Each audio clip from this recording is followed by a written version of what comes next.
বাংলাদেশে এমন নেতাও আছে যারা সংসদে দাঁড়াইয়া রাম মন্দিরের পক্ষে কড়া বক্তব্য দেয়, আলেম ওলামাদের বিরোধিতা করে। সেই পলাশবাড়িতে দেখা যাচ্ছে 81 ফুট রাম মন্দির হচ্ছে, কিন্তু আমি মনে করি ওই 100 না 300 ফুট মূর্তি বানাক, আমি মুসলমান, আমার কি আইলো। রাসূলুল্লাহর সুন্নতের ব্যাপারে কোনো কিছুই নাই, তার কাছে কোনো গুরুত্ব নাই, কিন্তু নিজেরে মুসলমান দাবি করে, নিজেরে সুন্নি দাবি করে, নিজেরে জান্নাতি মুসলমানও দাবি করে। এমন মুসলমানও বাংলাদেশে আছে না? নাই। গালে দাড়ি নাই, মাথায় টুপি নাই, শরীরে পাঞ্জাবি নাই, নামাজ নাই, রোজা নাই, পর্দা, তার ঘরে পর্দা নাই, তার অর্থনীতি চলে সুদ দিয়া, তার ব্যবসা চলে সুদের ব্যবসা, ঘরের ভিতরে পর্দা নাই, ছেলে মেয়ে নামাজ রোজা কিচ্ছু করে না।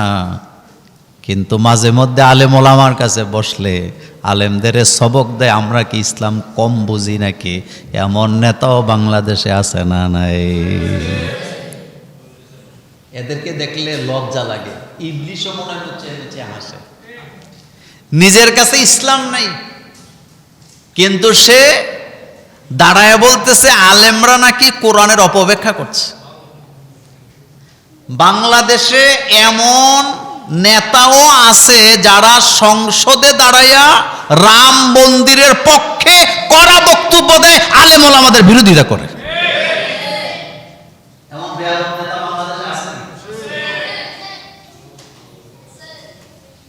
রাসূলুল্লাহর সাথে যারা বেয়াদবি করে,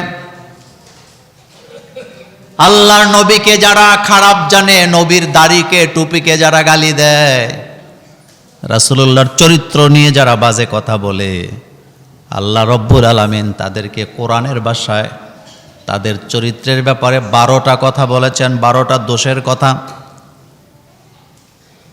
উতুল্লিম বাদা যালিকা জানিম বলা হয়েছে। নবীজির সুন্নাহকে যারা অবহেলা করে, নবীকে যারা গালি দেয়, তাদের ব্যাপারে আল্লাহ পাক বলছেন তাদের সবচেয়ে বড় খারাপ পরিচয় হলো তারা জারজ সন্তান, তাদের পিতৃ পরিচয়হীন, তাদের কোনো বাবার পরিচয় নেই। রাসূলুল্লাহকে একজন গালি দিলেন, আয়াত নাযিল হলো সূরাতুল কলমের। ওই লোক দৌড়াইয়া মায়ের কাছে গেছে, যায় বললেন, মা, মুহাম্মদ সাল্লাল্লাহু আলাইহি ওয়াসাল্লামের উপরে কোরআন নাযিল হয়েছে, তাকে যারা গালি দেয় তারা নাকি জারজ সন্তান। তা আমি তো মুহাম্মদ সাল্লাল্লাহু আলাইহি ওয়াসাল্লামকে গালি দিছি, মা সত্যি করে বলো তো আমি কি জারজ সন্তান নাকি? মা মাথাটা নিচের দিকে দিয়ে লজ্জা লজ্জা অবস্থায় বলতেছে, বাবা, মুহাম্মদ সাল্লাল্লাহু আলাইহি ওয়াসাল্লামের কাছে লাগতে যায়ও না, কারণ মুহাম্মদ সাল্লাল্লাহু আলাইহি ওয়াসাল্লামকে আমরা নবী মানি না ঠিক, কিন্তু সে যা বলে 100% সত্য কথাই বলে। আমার নবীকে যারা গালি দেয়, নবীর সুন্নতকে যারা অপছন্দ করে, তাদের ব্যাপারে আল্লাহ পাক বলছেন 12টা গালি আল্লাহ তাদেরকে দিয়েছে। 1 নম্বরে আল্লাহ পাক বলছেন মাজনুন, তারা হলো পাগল। 2 নাম্বার উম্মাদ। 3 নাম্বার তারা দুষ্ট প্রকৃতির লোক। 4 নাম্বার উতুল্লিম বাদা যালিকা জানিম, আল্লাহ পাক বলছেন তারা হলো জারজ সন্তান।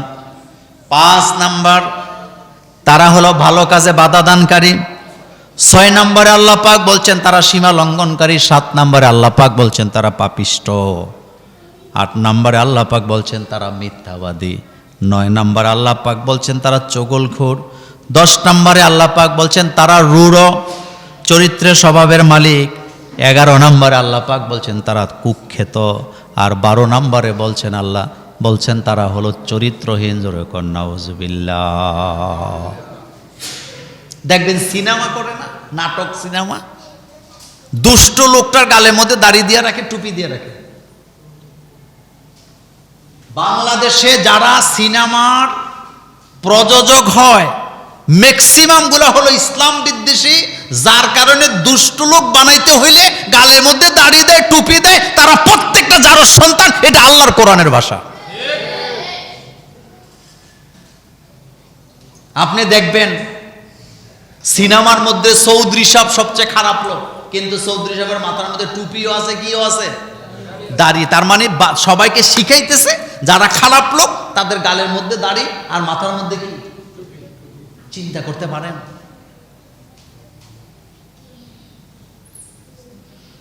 এই জন্য আল্লাহ পাক বলেছেন তাদের ব্যাপারে তারা পাগল, তারা উম্মাদ, তারা দুষ্ট প্রকৃতির লোক,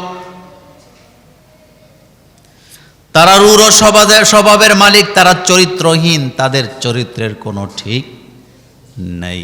দুনিয়াতে যত মানুষের আগমন ঘটছে প্রত্যেকটা মানুষের চরিত্র দুই প্রকার, একটা পাবলিক ক্যারেক্টার আর একটা পার্সোনাল ক্যারেক্টার। একটা হলো পারিবারিক চরিত্র, আরেকটা হলো সামাজিক চরিত্র। পারিবারিক চরিত্র আর সামাজিক চরিত্র একরকম হয় না। বাইরে যখন যায় ভালো মানুষ, মানুষের সাথে ভালো ব্যবহার করে, কিন্তু ঘরে গেলে খারাপ আচরণ। একমাত্র নবীরা নিষ্পাপ, নবীদের চরিত্র সব জায়গায় একরকম। রাসূলুল্লাহর ব্যাপারে রাসূল নিজেই বলেছেন, রাসূলের স্ত্রীদেরকে বলেছেন, ও আমার স্ত্রীরা, দিনের আলোতে রাতের আঁধারে ঘরে বাইরে তোমরা আমার মধ্যে যে চরিত্র দেখতে পাও সবগুলা খুলে খুলে মানুষের মধ্যে বলে দাও। সুবহানাল্লাহ। রাতের আঁধারে দিনের আলোতে তোমরা যা দেখতে পাও সবগুলা মানুষের কাছে বলে দাও। আমাদের চরিত্র দুই রকম। সমাজে যখন যাই, মিছিলে, মিটিংয়ে, মেলে, দরবারে, মাহফিলে যখন যাই, চরিত্র খুব ভালো, ফেরেশতা টাইপের মানুষ, সুন্দর পাঞ্জাবি পরে আছি, কথা কত সুন্দর, কিন্তু ভিতরে আমার একটা চরিত্র আছে। এটা কে জানেন? এটা আল্লাহ জানেন। এই জন্য পৃথিবীর কোনো মুরিদ, আপনি যত মুরিদের খোঁজ খবর নিবেন, যত পীর আছে, বাইরের মানুষকে মুরিদ করাইতে পারে, কিন্তু ঘরের মানুষ তার কাছে মুরিদ হয় না। বিশেষ করে তার স্ত্রী তার কাছে মুরিদ হয় না, কারণ বউ জানে তার চরিত্রটা কেমন, সে কিভাবে ভেটকি দেয়, কিভাবে লাফ মারে, কিভাবে চিল্লানি দেয়, এটা স্ত্রীর কাছে খবর আছে নাকি নাই? খবর আছে। আমার কলেজার ভাইয়েরা, রাসূলুল্লাহ সাল্লাল্লাহু আলাইহি ওয়াসাল্লামের প্রত্যেকটা মেয়েকে মর্যাদা দিতে হবে, একজনকে দিলে হবে না। সবাই জান্নাতি। রাসূলুল্লাহর প্রত্যেক নাতি নাতনিকে মর্যাদা দিতে হবে, তারা সবাই জান্নাতি। রাসূলুল্লাহর আহলে বাইতের লোক, তারা রাসূলুল্লাহর ঘরের লোক। আম্মা জান আয়েশা সিদ্দিকা রাদিয়াল্লাহু তাআলা আনহা থেকে শুরু করে যত স্ত্রীরা রাসূলের আছেন সবাই জান্নাতি। জোরে কোন সুবহানাল্লাহ। সবার মর্যাদা আল্লাহর কাছে। কিন্তু মা আয়েশার ব্যাপারে হাদিসে আসছে, মা আয়েশার মর্যাদা আল্লাহ রাব্বুল আলামিন 9টা কারণে বাড়াইছে। জোরে বলেন কয়টা? 9টা কারণ। আম্মা জান আয়েশা সিদ্দিকার মর্যাদা 9টা কারণে বেশি। 1 নাম্বার কারণ হলো মা আয়েশা রাদিয়াল্লাহু তাআলা আনহার বিয়ার প্রস্তাব আল্লাহ রাব্বুল আলামিন জিবরাইলকে দিয়া সরাসরি দিছে। মা আয়েশার বিয়ার ঘটক হলো জিবরাইল আমিন। সুবহানাল্লাহ। বাইজে কইেন। আমাদের দেশে যারা ঘটকালি করেন, ঘটকালি করা কিন্তু ভালো কাজ, কিন্তু মাঝে মধ্যে কিছু মিছা কথা আসেনি? কথা কন না কেন? ফতুয়াই তো দেয়, কয় মিছা কথা না কইলে বিয়ে হয় না। মা আয়েশার মর্যাদা আল্লাহর কাছে 9টা কারণে বেশি। 1 নাম্বার, মা আয়েশার বিয়ের প্রস্তাব দিছে জিবরাইল আমিন। 2 নাম্বার, রাসূলুল্লাহর স্ত্রীদের মধ্যে একমাত্র কুমারী স্ত্রী ছিলেন মা আয়েশা। 3 নাম্বার, রাসূলুল্লাহর ইন্তেকালের সময় রাসূলের মাথাটা মা আয়েশার কোলে ছিল। জোরে কোন সুবহানাল্লাহ। 4 নম্বরে মা আয়েশা বলেন, আমার কপাল কত ভালো, রাসূলুল্লাহর রওজা আমার রুমের ভিতরেই হয়েছে।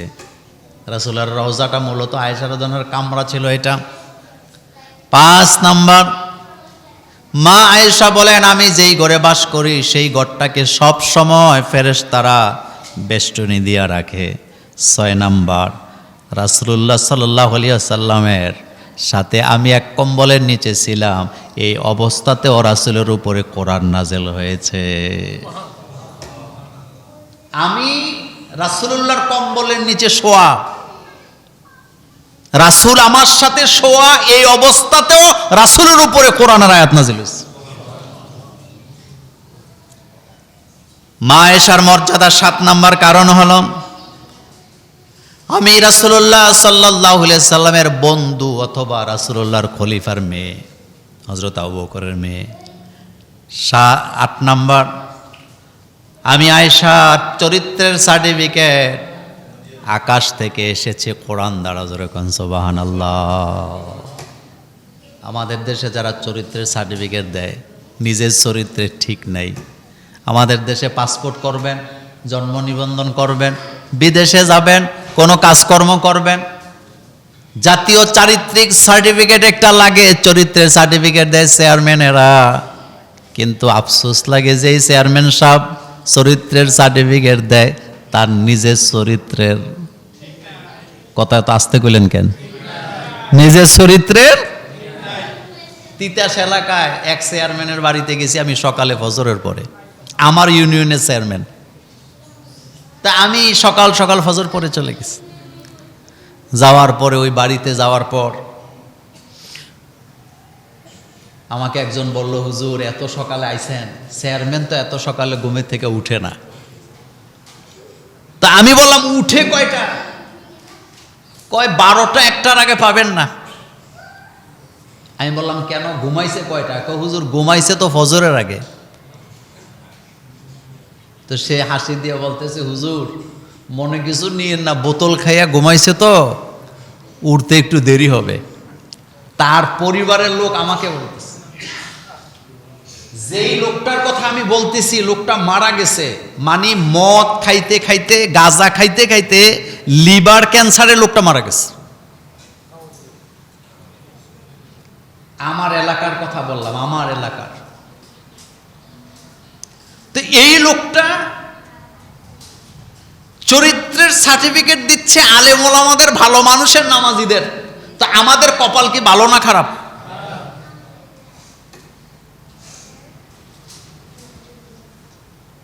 কপাল বড় খারাপ। মনে করেন আপনাদের এলাকায় একজন পিসা হুজুর আছেন, পিসা হুজুরের একটা চারিত্রিক নাগরিক সার্টিফিকেটের দরকার। এটা চেয়ারম্যান সাহেব থেকে আনতে হয় নাকি হয় না? কিন্তু আপনি বলেন তো, পীর সাহেবের চরিত্র আর চেয়ারম্যানের চরিত্র দুইটা কি এক লেভেলের? কিন্তু একজন মন্দ মানুষ একজন ভালো মানুষের কি দিচ্ছেন? সার্টিফিকেট দিচ্ছে। এই হলো আমাদের কপাল। এটাই আমাদের দেশ চলছে, এভাবেই চলছে। আশুরার দিনে অনেক এলাকার লোকেরা তাজিয়া মিছিল করেন। তাজিয়া মিছিলটা হলো একটা ট্রাকের উপরে বা একটা ভ্যান গাড়ির উপরে একটা কবরের মতো বানাইয়া এটা ঠেলে নিয়ে যায়, তারা মিছিল করে আর মাতন করে। মাতন মানে বুকের মধ্যে হাত দিয়ে থাপ্পড় দেয়, তারপরে আপনার ছুরি দিয়ে অনেকে কাটে, রক্তাক্ত করে শরীর, রক্ত বের করে। আর তাদের স্লোগানটা হলো হায় হোসাইন, হায় হোসাইন।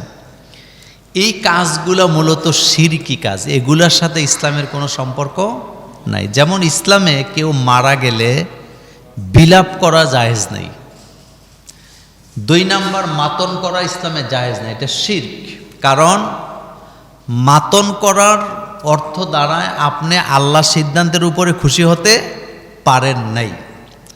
যেমন ইমাম হোসাইন রাদিয়াল্লাহু তাআলা আনহু, তিনি যে শহীদ হইলেন, এই সিদ্ধান্তটা কার বলেন তো? আল্লাহর। কোনো সন্দেহ আছে?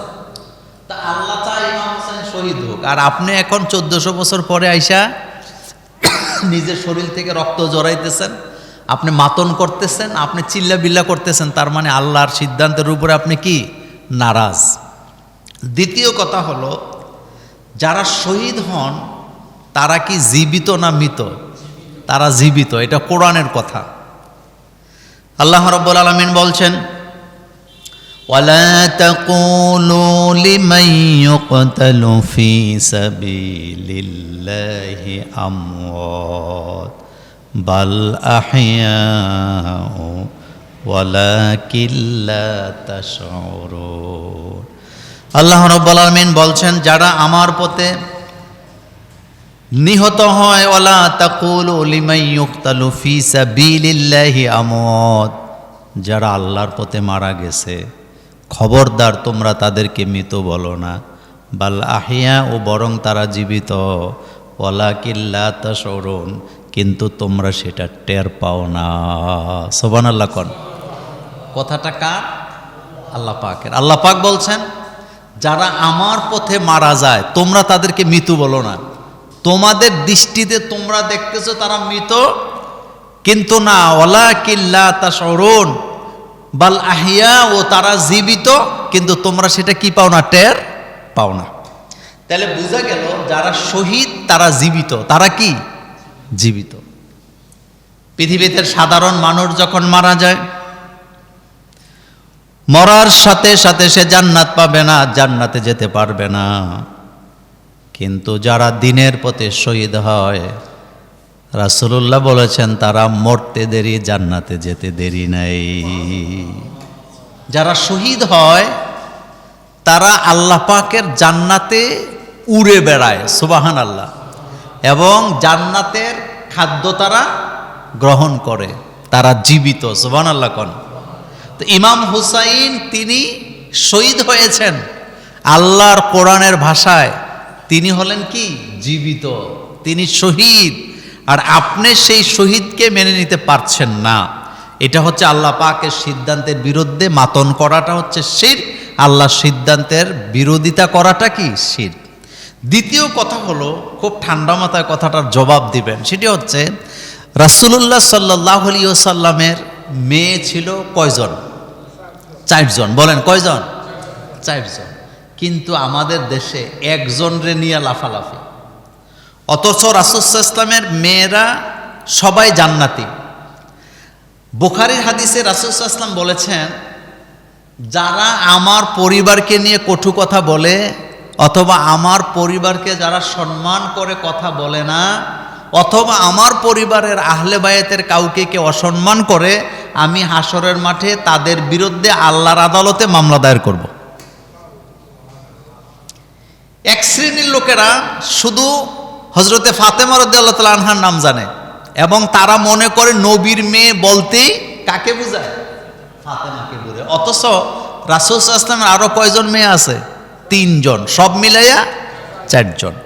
আরো মজার ব্যাপার হলো, অনেকে মনে করে হযরতে ফাতেমা রাদিয়াল্লাহু তাআলা আনহা গরীব ছিলেন, উম্মে কুলসুম রাদিয়াল্লাহু তাআলা আনহা, ওসমান রাদিয়াল্লাহু তাআলা আনহু তিনি ধনী ছিলেন, যার কারণে ফাতেমাকে নাকি তারা পছন্দ করত না। অথচ হযরত ওসমান রাদিয়াল্লাহু তাআলা আনহুকে জিন নুরাইন বলা হয়। জুমার প্রত্যেক খুতবার দ্বিতীয় খুতবায় আপনারা দেখবেন ওসমান রাদিয়াল্লাহু তাআলা আনহুর নাম নিলে বলা হয় জিন নুরাইন। জিন নুরাইনের বাংলা অর্থ হলো 2টা নূরের মালিক। কয়টা নূরের মালিক? তো কেন বলে? হযরত ওসমান রাদিয়াল্লাহু তাআলা আনহুর কাছে রাসূলুল্লাহ যখন প্রথম মেয়ে বিয়ে দিলেন, সেই মেয়েটি যখন ইন্তেকাল করলেন, আল্লাহর নবী ওসমানকে এত বেশি ভালোবাসতেন, আরেকটা মেয়ে ওসমানের কাছে বিয়ে দিলেন। বিয়ে দেওয়ার পরে রাসূলুল্লাহ নিজেই ঘোষণা দিলেন, আমার ওই মেয়েটাও যদি ইন্তেকাল করে, আমি ওসমানকে এত বেশি ভালোবাসি, আমার ওই মেয়েটাও যদি ইন্তেকাল করে, আমার যদি আরো একটা মেয়ে থাকতো, আমি সেই মেয়েটাও ওসমানের কাছে বিয়ে দিয়ে দিতাম। ওসমান রাদিয়াল্লাহু তাআলা আনহু তার সঞ্চিত ধনরাশি রাসূলুল্লাহর হাতে উঠাইয়া দিছে ইসলামের জন্য। আর রাসূলুল্লাহর 2টা মেয়ে ওসমানের কাছে রাসূল বিয়ে দিছে। কয়টা মেয়ে বিয়ে দিছেন? 2টা, সোজা কথা নয়। তো কতটা ভালোবাসলে রাসূলুল্লাহ 2 মেয়ে একজনের কাছে বিয়ে দেয়। আরো বলতেছেন, আমার যদি আরেকটা মেয়ে থাকতো আমি ওইটাকেও ওসমানের কাছে বিয়ে দিয়ে দিতাম। এজন্য ওসমান রাদিয়াল্লাহু তাআলা আনহুকে বলা হয় জিন নুরাইন, অর্থাৎ রাসূলুল্লাহর 2টা মেয়েকে সে বিয়ে করার কারণে সে 2টা নূরের মালিকানা হয়েছে। সুবহানাল্লাহ। এরপরে কথা হলো, রাসূলুল্লাহ সাল্লাল্লাহু আলাইহি ওয়াসাল্লামের নাতি শুধু কি ইমাম হাসান হোসেন না আরো আছে? আরো আছে। কিন্তু যারা শিয়া তারা দেখবেন হযরতে আলী রাদিয়াল্লাহু তাআলা আনহুর ব্যাপারে সিরিয়াস, হাসান হোসেনের ব্যাপারে সিরিয়াস, ফাতেমা রাদিয়াল্লাহু আনহার ব্যাপারে কি সিরিয়াস, আর বাকিদের কোনো খোঁজখবর তাদের কাছে নাই। অথচ আমরা উম্মত হিসাবে আমাদের দাবি হলো রাসূলুল্লাহ সাল্লাল্লাহু আলাইহি ওয়াসাল্লামের প্রত্যেকটা মেয়ে, প্রত্যেকটা নাতি আমাদের কাছে মর্যাদাশীল, তারা জান্নাতি আহলে বাইতের লোক, তাদের সাথে বেয়াদবি করা যায় না, তাদের সাথে বেয়াদবি করা যায় না। এই জন্য কথা বলছিলাম, ইমাম হুসাইন রাদিয়াল্লাহু তাআলা আনহু যে শহীদ হলেন, হযরত ইমাম হুসাইন রাদিয়াল্লাহু তাআলা আনহুকে, হাসাইনকে রাসূলুল্লাহ সাল্লাল্লাহু আলাইহি ওয়াসাল্লাম অনেক ভালোবাসতেন। কিন্তু রাসূলুল্লাহর একজন নাতনি ছিল, সে তাকেও রাসূল ভালোবাসতেন।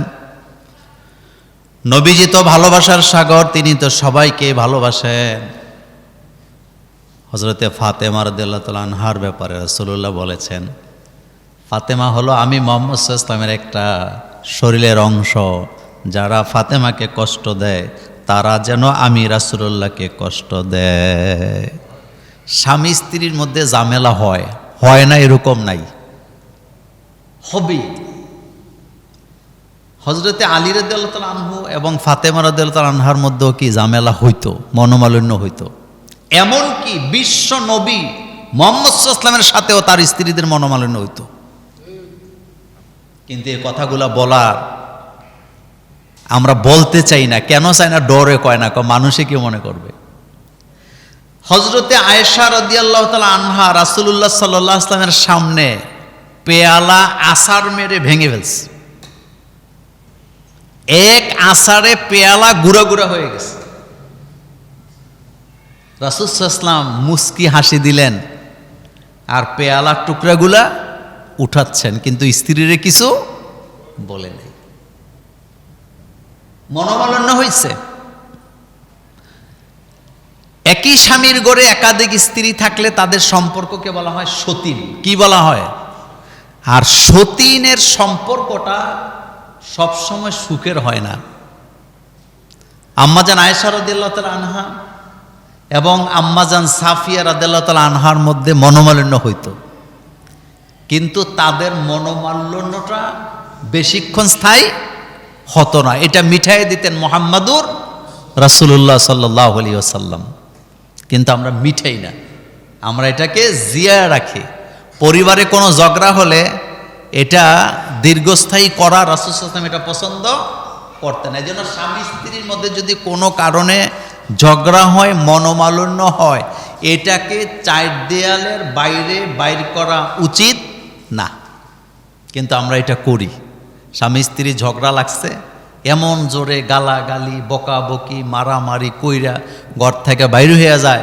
পাড়া প্রতিবেশী এটা কি জানে, কিন্তু এটা উচিত না। কেন উচিত নয়? কারণ এগুলি যারা করে, আপনি দেখবেন আপনার আত্মীয় স্বজন একটা পর্যায়ে আর আপনাকে কি করবে না, সম্মান দিবে না। এবং আপনি যখন কোনো ঝামেলার ব্যাপারে তাদের সাথে শেয়ার করবেন, তারা আপনাকে পাত্তা দিবে না। তারা বলবে তোমরা তো সবসময় এগুলো কি। তো যাই হোক, রাসূলুল্লাহ সাল্লাল্লাহু আলাইহি ওয়াসাল্লামের পরিবারের মর্যাদা আল্লাহর কাছে অনেক বেশি। তারা সবাই জান্নাতি, সুবহানাল্লাহ কোন। তারা সবাই কি জান্নাতি। রাসূলুল্লাহ সাল্লাল্লাহু আলাইহি ওয়াসাল্লাম একদিন হযরতে ফাতেমা রাদিয়াল্লাহু তাআলা আনহার বাড়িতে গেলেন। যায় দেখলেন ফাতেমা রাদিয়াল্লাহু আনহার মন খারাপ, আলী রাদিয়াল্লাহু তাআলা আনহু ঘরে নাই। রাসূল সাল্লাল্লাহু আলাইহি ওয়াসাল্লাম হযরত আলীকে খুঁজে বের করলেন, জানতে চাইলেন তোমাদের মধ্যে কি হয়েছে। হযরতে আলী রাদিয়াল্লাহু তাআলা আনহু ঘটনা খুলে বললেন। রাসূলুল্লাহ সাল্লাল্লাহু আলাইহি ওয়াসাল্লাম জামাতা হিসাবে আলীকে কিছুই বলেন নাই, এতটুকু বলছেন যে ফাতেমা হচ্ছে আমার শরীরের একটা অংশ, যারা আমার ফাতেমাকে কষ্ট দিল সেই জন্য আমি মুহাম্মদ সাল্লাল্লাহু আলাইহি ওয়াসাল্লামকে কষ্ট দিল। চিন্তা করেন তো। আবার রাসূলুল্লাহ সাল্লাল্লাহু আলাইহি ওয়াসাল্লামের সাথে তার জামাতাদের সম্পর্কটা কেমন ছিল একটু খেয়াল করেন। একদিন হযরতে আলী রাদিয়াল্লাহু তাআলা আনহু, ওসমান, আবু বকর এবং রাসূলুল্লাহ সাল্লাল্লাহু আলাইহি ওয়াসাল্লাম একসাথে খেজুর খাচ্ছেন। তো আমরা যখন খেজুর খাই তখন স্বাভাবিক পর্যায়ে বিচিগুলো আমরা ফেলে দেই। তো সবাই খাচ্ছেন, কিন্তু বিচিগুলো সবাই হযরতে আলী রাদিয়াল্লাহু তাআলা আনহুর সামনে রাখতেছে, যার কারণে অন্যদের সামনে কোনো বিচি নাই, কিন্তু খেজুর কিন্তু সবাই খাইছে। রাসূল সাল্লাল্লাহু আলাইহি ওয়াসাল্লাম মুস্কি হাসি দিয়ে বললেন, তোমরা তাকায়া দেখো আমার জামাতা আলী কত খানা খাইছে, বিচি দেখলেই টের পাবা যে কি পরিমাণ খাইছে। আপনার শ্বশুর যদি আপনার এই কথা বলে যে জামাই কি পরিমাণ খাইছে, আপনি থাকবেন না, রাগ করে চলে আসবেন, কইবেন আমার শ্বশুর আমারে খানার কোটা দেয়। কিন্তু হযরতে আলী রাদিয়াল্লাহু তাআলা আনহু এই কথা শোনার পরে মুস্কি হাসি দিলেন। মুস্কি হাসি দিয়া তিনি বলতেছেন, ও সাহাবারা দেখো, আমি রাসূলুল্লাহর জামাতা, আমি তো খেজুর খাইছি অনেক, সেটা ঠিক, তবে আমি শুধু খেজুরের গোস্ত খাইছি, কিন্তু বিচি খাই নাই। বিচিগুলো আমি রেখে দিছি, কিন্তু আমার শ্বশুরের দিকে তাকায়া দেখো, আমার শ্বশুরের সামনে কোনো বিচি নাই, তার মানে বিচি শুদ্ধা খাইছে।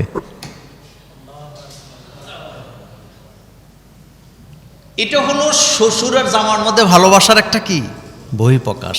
আপনি দেখেন তো সম্পর্কটা কত মধুর হইলে এই রকমের করা যায়। তো এটা কি রাগারাগির পর্যায়ে পড়ছে না ভালোবাসার পর্যায়ে পড়ছে? ভালোবাসার পর্যায়ে পড়ছে। আমাদের বাংলাদেশে অধিকাংশ মানুষেরা রাসূল সাল্লাল্লাহু আলাইহি ওয়াসাল্লামের পরিবারের ব্যাপারে শিয়াদের আকীদা পোষণ করে। রাসূল সাল্লাল্লাহু আলাইহি ওয়াসাল্লামের জামাতা হলো 4 জন, বলেন কয়জন?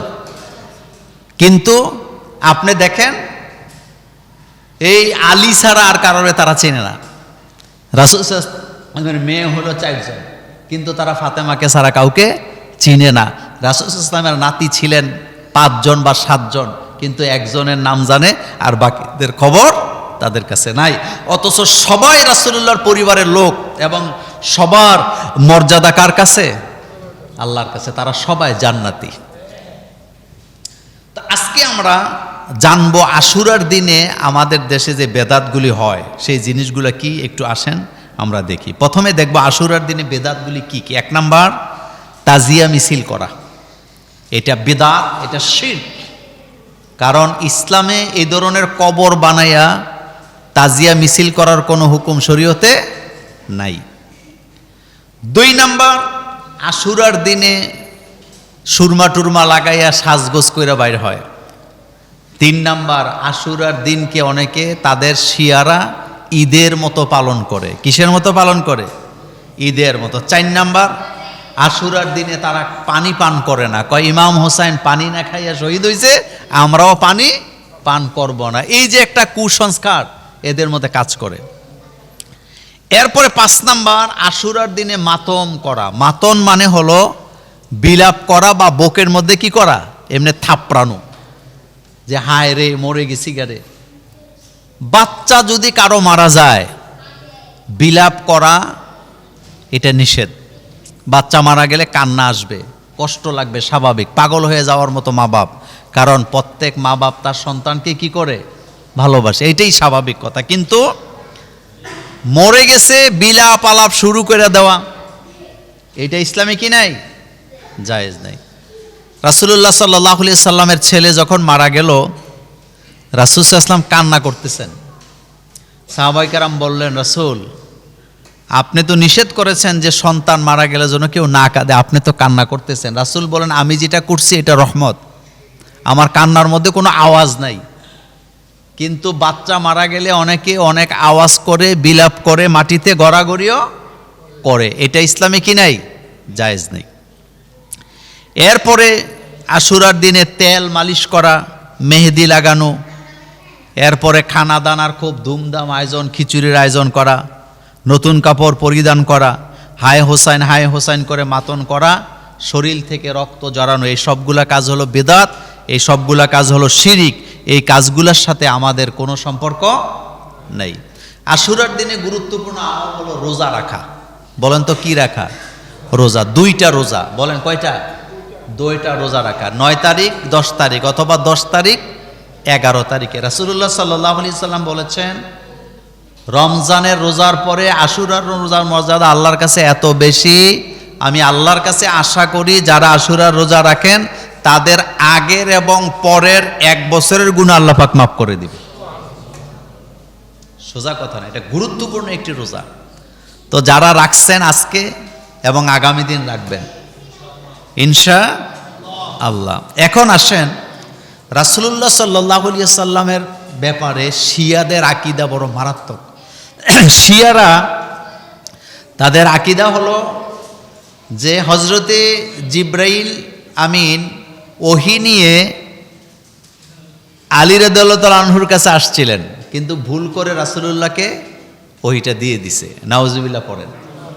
এই ধরনের আকীদা হলো শিয়াদের আকীদা। বলেন কাদের আকীদা? শিয়াদের আকীদা। অথচ রাসূলুল্লাহ সাল্লাল্লাহু আলাইহি সাল্লাম তিনি যে নবী, তিনি যে শেষ নবী, এটা আলমে আরোহা নয়। শুধু হযরতে আদম আলাইহিস সালাম যখন মাটি এবং কাদায় ছিল সেই অবস্থাতেই রাসূলুল্লাহকে নবী বলে ঘোষণা দেওয়া হয়েছে। পৃথিবীতে আপনি যদি কারোর সাথে বেয়াদবি করেন, এটা বেয়াদবির পর্যায়ে থাকবে। আপনি ক্ষমা চাইলে মাপ পাবেন। যেমন আপনি বাপের সাথে বেয়াদবি করলেন, ক্ষমা চাইলে আপনি মাপ পাবেন। আপনি মায়ের সাথে বেয়াদবি করছেন, মাপ চাইলে মাপ পাবেন। আপনি ওস্তাদের সাথে, মুরব্বির সাথে বেয়াদবি করছেন, ক্ষমা চাইলে ক্ষমা পাবেন। এটার একটা সময় থাকে, মৃত্যু পর্যন্ত আমি ক্ষমা চাইতে পারবেন। যেমন কথার কথা, আপনি আপনার চাচার সাথে বেয়াদবি করছেন, আপনি ওস্তাদের সাথে বেয়াদবি করছেন, তারা যতক্ষণ জীবিত আছে আপনি ইচ্ছা করলে তাদের পাশে যেয়ে ক্ষমা চাইতে পারবেন। এটা আজকেও চাইতে পারবেন, 10 বছর পরেও চাইতে পারবেন। কিন্তু একটা জায়গায় বেয়াদবি আল্লাহ পছন্দ করে না, সেটাও রাসূলুল্লাহর সাথে কোনো বেয়াদবি করা যায় না। দুনিয়াতে কারোর সাথে যদি আপনি বেয়াদবি করেন, এটা বেয়াদবির পর্যায়ে থাকবে। যে কোনো সময় আপনি যদি ক্ষমা চান, ক্ষমা চাইলে ক্ষমাও পেয়ে যাবেন। কিন্তু একজনের সাথে বেয়াদবি করা যায় না, সেটা হলো মুহাম্মাদুর রাসূলুল্লাহ সাল্লাল্লাহু আলাইহি ওয়াসাল্লাম। আল্লাহ রাসূলের সাথে যারা বেয়াদবি করে, এটা বেয়াদবির পর্যায়ে থাকে না, ক্ষমা চাওয়ার সুযোগও থাকে না। আনতাহবাতা আমালুকুম, আল্লাহ পাক বলেন রাসূলুল্লাহর সাথে বেয়াদবি করলে আমি সাথে সাথে তোমাদের আমলনামা বরবাদ করে দেব। রাসূলের সাথে বেয়াদবি করলে সাথে সাথে অতীতের আমল বরবাদ। এই বরবাদটা করবেন কে? আনতাহবাতা আমালুকুম, আল্লাহ পাক বলছে আমি তোর সমস্ত আমল বরবাদ করে ছেড়ে দেব। সেই রাসূলের সাথে অহরহ বেয়াদবি করা হয়, রাসূলের সুন্নাহর ব্যাপারে উদাসীন,